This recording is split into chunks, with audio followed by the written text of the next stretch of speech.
সাদা পাথর যেন কোনো মগের মুল্লুক, যে যেভাবে পারছে পাথর লুট করে নিচ্ছে, অথচ প্রশাসন নাক ডেকে ঘুমোচ্ছে। দেশের প্রকৃতির অলিখিত এই স্বর্গভূমিকে এখন মরুভূমিতে পরিণত করা হয়েছে। সাদা পাথরের কোথাও আর পাথর দেখা যায় না, আছে শুধু বালু আর বালু। ২০২৪ সালের ৫ আগস্টের পর গত এক বছরে কি পরিমাণ পাথর লুট হয়েছে তার কোনো পরিসংখ্যান প্রশাসনের কাছে নেই।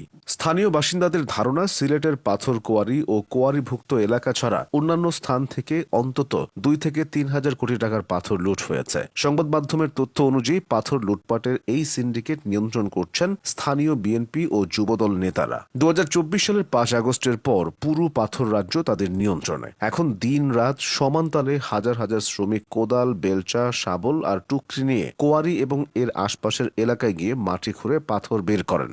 এরপর হাজার হাজার বার্কি নৌকায় সেসব পাথর বহন করে এনে মিল মালিকদের কাছে বিক্রি করে দেন। পরে সেসব পাথর মেশিনে ভেঙে ছোট করে ব্যবসায়ীদের কাছে সরবরাহ করা হয়। ওই ব্যবসায়ীরা ট্রাক ও পিকআপে পাথর দেশের বিভিন্ন স্থানে পাঠান। স্থানীয় সূত্রে জানা গেছে, আগে নৌকা প্রতি ১৫০০ থেকে ২০০০ টাকা চাঁদা তোলা হতো, আর পুলিশকে ম্যানেজ করা হতো আরো ৫০০ থেকে ১০০০ টাকায়। পরে পাথর উত্তোলনকারীরা প্রতি নৌকা পাথর বিক্রি করতেন ৫ থেকে ৬০০০ টাকায়। কিন্তু সম্প্রতি এই চাঁদাবাজিতেও পরিবর্তন এনেছে স্থানীয় প্রভাবশালী ও রাজনৈতিক নেতারা। এখন সাদা পাথর ও বাংকার এলাকা থেকে যে কেউ পাথর তুলতে পারেন। এই জন্য নৌকা প্রতি কোনো চাঁদা দিতে হয় না, তবে উত্তোলন করা পাথর নির্ধারিত সিন্ডিকেটের সদস্যদের কাছে বিক্রি করতে হবে এবং প্রতি নৌকা পাথর সর্বোচ্চ ১৫০০ টাকা দরে বিক্রি করা যাবে। এর চেয়ে বেশি দামে কোনো সিন্ডিকেট সদস্য পাথর কিনবে না। পাথর লুটপাটের বিষয়গুলো এখন অনেকটাই ওপেন সিক্রেট। এই লুটপাটের পেছনে প্রশাসনের ব্যর্থতাকেও দায়ী করছেন অনেকে। খোদ পরিবেশ উপদেষ্টা এবং তার দফতর পাথর লুটপাট নিয়ে সব জেনেও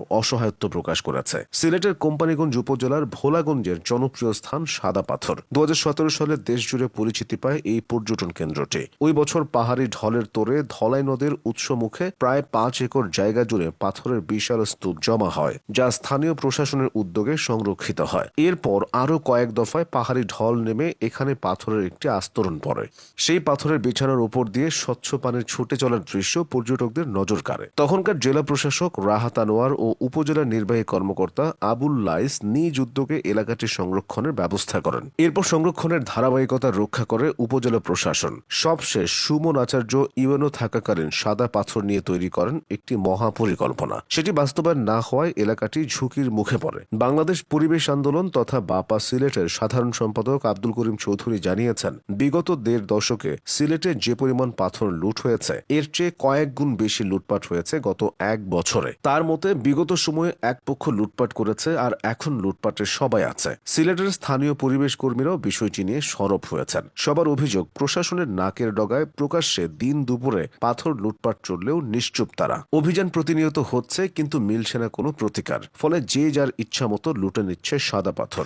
বর্তমানে সব দিকে শুধু খোরাখুরি, লক্ষ্য একটাই, পাথর উত্তোলন। বলা যায় সিলেটের এই পর্যটন কেন্দ্রের পাথরে যেন রাক্ষসের নজর পড়েছে, আর এর পেছনে আছে রাজনৈতিক ছত্রছায়া। এভাবে চলতে থাকলে খুব দ্রুত সাদা পাথরের নাম পর্যটন মানচিত্র থেকে মুছে যাবে। এতে শুধু পর্যটন নয়, জীবিকার উপর নির্ভরশীল শতাধিক পরিবারও বিপর্যস্ত হয়ে পড়বে। বাংলাদেশ হারাবে অপরূপ সুন্দর একটি প্রাকৃতিক স্থান।